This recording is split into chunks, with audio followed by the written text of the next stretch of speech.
جیسے ہی تیسرا دن آتا ہے تمہاری قبر کی زندگی کا، جب 3 دن گزرتے ہیں تمہاری ناک کے ذریعے سے پیٹ کی چیزیں باہر آنے لگتی ہیں، ناک اور منہ سے نکلنے لگتی ہیں، اور 40 دن تو بہت دور کی بات ہے۔ جسموں کا خیال کرتے ہو، میں تمہیں بتاتا ہوں اس جسم کی حیثیت کیا ہے، یہ جو چمڑی ہے اس کی حیثیت کیا ہے، یہ جو گوشت پوست ہمارے جسموں پر ہے اس کی حیثیت کیا ہے پتہ ہے تمہیں؟ اس کو سجانے کے لیے عورتیں 2-2 گھنٹہ شیشے کے پاس کھڑے ہو کر میک اپ کرتی رہیں۔ اب عورتوں کی طرف سے یہ میک اپ، لالی پاؤڈر اور کنگھیاں بالوں کو سجاتے رہے، اور تم اپنی باڈی کو بناتے رہے جیم میں جا جا کر کے۔ اب اس جسم کی حیثیت سنو، جس دن روح نکلی تمہارے جسم سے اور جب جنازہ لے جایا گیا، قبر میں تمہارے سب سے عزیز لوگ رکھ کر کے آتے ہیں، تختیاں قبر کی بند کر کے آتے ہیں، اتنی چھوٹی قبر کہ کروٹ لینے کی بھی جگہ نہیں ہوتی، ہاتھ پھیلانے کی بھی جگہ نہیں ہوتی۔ آج اپنے پلنگ پر سو کر کے دیکھو، کسی کا ہاتھ ٹچ ہو رہا ہے تو نیند نہیں آتی، لیکن قبر میں اتنی تاریک جگہ پر، چھوٹی سی جگہ پر، تنگ جگہ پر چھوڑ دیا جاتا ہے کہ مردہ کروٹ بھی نہیں لے پاتا، پھر پلس اس کو اوپر سے نیچے سے پیٹ سے باندھ کر کے رکھ دیا جاتا ہے۔ تمہیں پتا ہے اب حکماں نے جو لکھا ہے وہ سنو بزرگوں نے، جیسے ہی تیسرا دن آتا ہے تمہاری قبر کی زندگی کا، جب 3 دن گزرتے ہیں تمہاری ناک کے ذریعے سے پیٹ کی چیزیں باہر آنے لگتی ہیں، منہ کے ذریعے سے انتڑیاں یا جو بھی اندر کا لیکویڈ ہے سب باہر آتا ہے۔ 5ویں دن کان کے اندر سے بھیجا نکلنے لگ جاتا ہے، یہ جو بھیجا سر کے اندر ہے وہ ختم ہو کر کے سڑ کر کے پیپ کی شکل میں کانوں سے باہر آنے لگ جاتا ہے، ناک اور منہ سے پیٹ کی چیزیں، کلیجہ خون بن جاتا ہے، دیگر چیزیں سب کان اور ناک اور منہ سے نکلنے لگتی ہیں، اور 40 دن تو بہت دور کی بات ہے، 8ویں دن اس کا پیٹ پھٹ جاتا ہے، پیٹ پھولتے پھولتے پھٹ جاتا ہے، اور جیسی پیٹ پھٹتا ہے قبر میں کیڑے پیدا کیے جاتے ہیں۔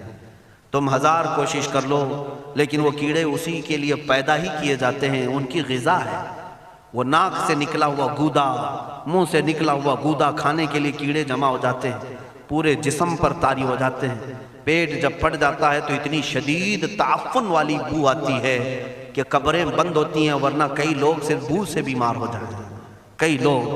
اور یہی ہمارے جسم کی حیثیت ہے، یہی ہمارے جسم کی حقیقت ہے۔ اور چند دن گزر جاتے ہیں کہ اس کی آنکھوں کی پتلیاں لٹک کر کے باہر نکلتی ہیں، اس کی آنکھوں کی پتلیاں باہر آ جاتی ہیں اور گڑے پڑ جاتے ہیں۔ اب جو جسم کے اوپر موجود گوشت ہے اس کو چونٹیاں، مکوڑے اور کیڑے کھانے لگ جاتے ہیں، کھاتے کھاتے 2-3 مہینے کے اندر اس کو صرف اور صرف ڈھانچے کی شکل چھوڑ دی جاتی ہے، ہڈیاں باقی رکھی جاتی ہیں۔ جن بالوں میں تم کنگھیاں کرتے ہیں ان بالوں کی جڑوں میں پیپ پیدا کیا جاتا ہے، ہر بال کی جڑ پیپ بہاتی ہے۔ اور جن چہروں پر تم پاؤڈر لالی لگا کر کے اس کو سجایا کرتے آئینے میں کھڑے ہو کر، ان چہروں پر اللہ تبارک و تعالیٰ ایسی جھریاں پیدا کرتا ہے۔ یہ تو عام لوگوں کی بات، اور اگر گنہگار ہیں تو ان کے چہروں پر بچھو چھوڑ دیے جاتے ہیں، بچھو چھوڑ دیے جاتے ہیں۔ کئی لوگوں کی قبروں پر سانپ ان کی ناک کو ڈستے رہتے ہیں اور ان کا گودا پیتے رہتے ہیں۔ سانپوں کا عذاب، بچھوؤں کا عذاب، یا قبر کے عذاب کے ساتھ یہ جسم گلا دیا جاتا ہے، ہڈیوں کے سوا کچھ نہیں باقی رہتا۔ تم کیا سمجھتے ہو مرنے کے بعد احساس نہیں ہوگا؟ مرنے کے بعد ہر درد کا احساس دگنا کر دیا جائے گا۔ آج زندگی میں جتنا تمہیں چونٹی کاٹنے سے درد ہوتا ہے، مرنے کے بعد یہ درد 10 گنا زیادہ بڑھ جائے گا، تمہیں اور درد ہوگا، اور درد ہوگا۔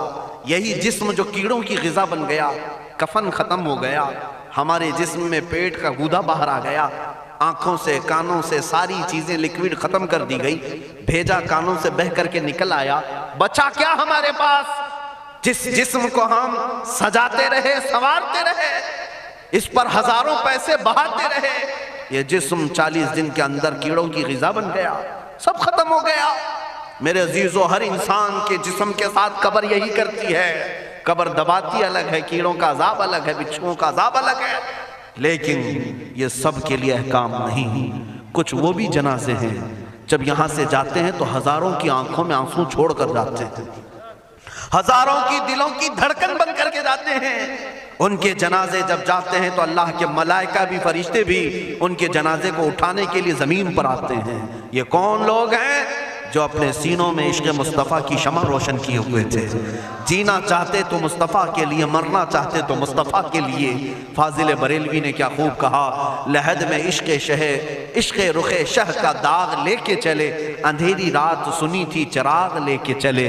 جب قبر میں جاتا ہے ایک عاشق رسول، اسے رکھا جاتا ہے، کفن اس کا بھی ہے، جسم اس کا بھی ہے، لیکن فرشتوں سے بھی کہا جاتا ہے اسے آہستہ سے جگانا، محمد عربی کا غلام ہے، رسول پاک کا وفادار ہے. اور کیڑوں کا اس کے جسم کو کھانا تو دور کی بات، فرمایا گیا قیامت تک اس کے کفن کو بھی میلا ہونے نہیں دیا جاتا. نہ تمہاری آنکھ سے، نہ تمہارے ناک سے، نہ تمہارے چہرے سے کوئی گودا باہر آتا ہے، کچھ نہیں میرے عزیزو.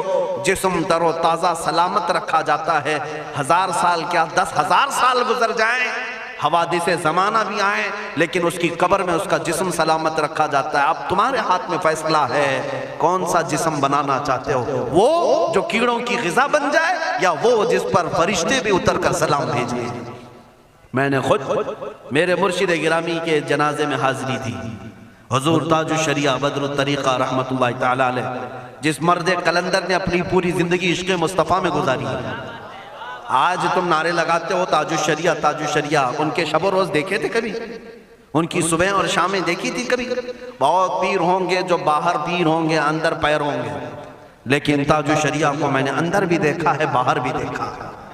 آنکھیں بند بھی ہوتی، آنکھوں سے اگر کوئی چیز نظر بھی نہیں آ رہی ہوتی، تب بھی اتنا خیال ہوتا کہ کہیں سطر تو نہ کھل گیا ہو، کہیں پائجامہ اوپر تو نہیں ہو گیا ہو. سونے کے حالت کی بات کر رہا ہوں، کوئی نہ ہو تب بھی یہ خیال باقی رہتا. کون سا ایسا دن گزرتا جب وہ دلائل الخیرات نہیں پڑھ رہے ہوتے، قصیدہ بردہ شریف نہ پڑھ رہے ہوتے، ہزاروں سفر کی مصروفیات کے باوجود حضور پاک کی محبت کے نغمات میں کوئی کمی نہیں آئی. لیکن میں آج آپ کو ایک بات بتا دوں، جب انتقال ہوا وہ جمعہ کی شام تھی، اور ہمارے مردوں کو 6 گھنٹے 10 گھنٹے میں ہم کو قبرستان سپرد کرنا پڑتا. 12 گھنٹے رکھ دیں تب بھی فریج منگوانا پڑ جاتا ہے، اس کے بعد قبرستان کے حوالے کر دیں. میرے مرشد گرامی کے انتقال کے بعد 48 گھنٹے رکھے گئے تھے، 48 گھنٹے رکھے گئے، اور اس کے بعد جنازہ پاک کو غسل دے کر لایا گیا. یہ فقیر قادری جنازے کی گاڑی میں شریک رہا، حضرت کے قدم پکڑ کر کے میں قبر تک رہا. میں آپ کو صرف اس لیے یہ بات عرض کر رہا ہوں کہ جب گاڑی جنازے کی چلتی تھی، میں نے زندگی میں بھی حضرت کے ہاتھ پکڑ کر کے ادھر ادھر چلائے. حضرت کے ساتھ جب جانا ہوتا تو بازوؤں کو ہم تھامے ہوتے، ہم کیا چلاتے، ہمیں وہ خود چلا رہے ہوتے، لیکن یہ ہم برکت کے لیے پکڑے ہوتے. جو نرم و ملائم جسم تھا، میں نے وفات کے بعد جنازے میں کھڑا ہو کر کے دیکھا، قدموں کو پکڑ کر نہ نرمی میں کمی آئی، نہ ملائم ہونے میں کوئی کمی تھی. اور جب گاڑی آگے چلتی تھی،